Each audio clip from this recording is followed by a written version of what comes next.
Hot beauty अपनी पूरी कोशिश कर रही है भागने की, सिर्फ इसलिए क्योंकि खूंखार लुटेरे उसका पीछा कर रहे हैं। जल्दी ही कोई हुआ दरवाजे तक पहुंच जाती है, लेकिन जब वो उम्मीद देख रही थी, उसे नहीं पता था कि दरवाजा पहले ही लुटेरों द्वारा बंद कर दिया गया है। चाहे कोई हुआ कितनी भी जोर लगा ले, कुछ फायदा नहीं होता। उसी समय लुटेरे उसके पास आ जाते हैं। कोई हुआ ये देखकर डर जाती है, लेकिन जब उसे लगता है कि उसकी जान खतरे में है, तो डर के बावजूद कोई हुआ एक प्लास्टिक की बोतल उठाकर लुटेरों पर फेंक देती है। गौशेंग ऐसी मासूम कुई हुआ को देखकर मन ही मन खुश हो जाता है। फिर वो जोश में कुई हुआ की तरफ बढ़ता है। कुई हुआ देखती है कि शैतान उसकी तरफ धीरे धीरे बढ़ रहा है। उसके हाथ में जो बोतल थी वो मानो बेकार चली गई। उसने देखा कि गौशेंग उसके पास आ गया है। तभी एक कोने में रखा डंडा कुई हुआ का ध्यान खींचता है।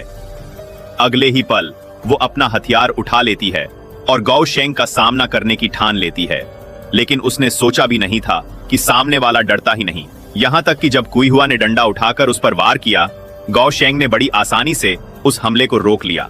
अगले ही पल कुई हुआ फिर से पैंतरा बदलती है। इसके बाद गौशेंग अपनी जेब से पहले से तैयार रेशमी स्कार्फ निकाल लेता है। कुई हुआ ने खुद को छुड़ाने की बहुत कोशिश की, लेकिन वो उससे लड़ नहीं पाती। इस तरह 5 मिनट की जद्दोजहद के बाद कुई हुआ बेहोश हो जाती है और गौशेंग अपनी गंदी मंशा को अंजाम देने की तैयारी करता है।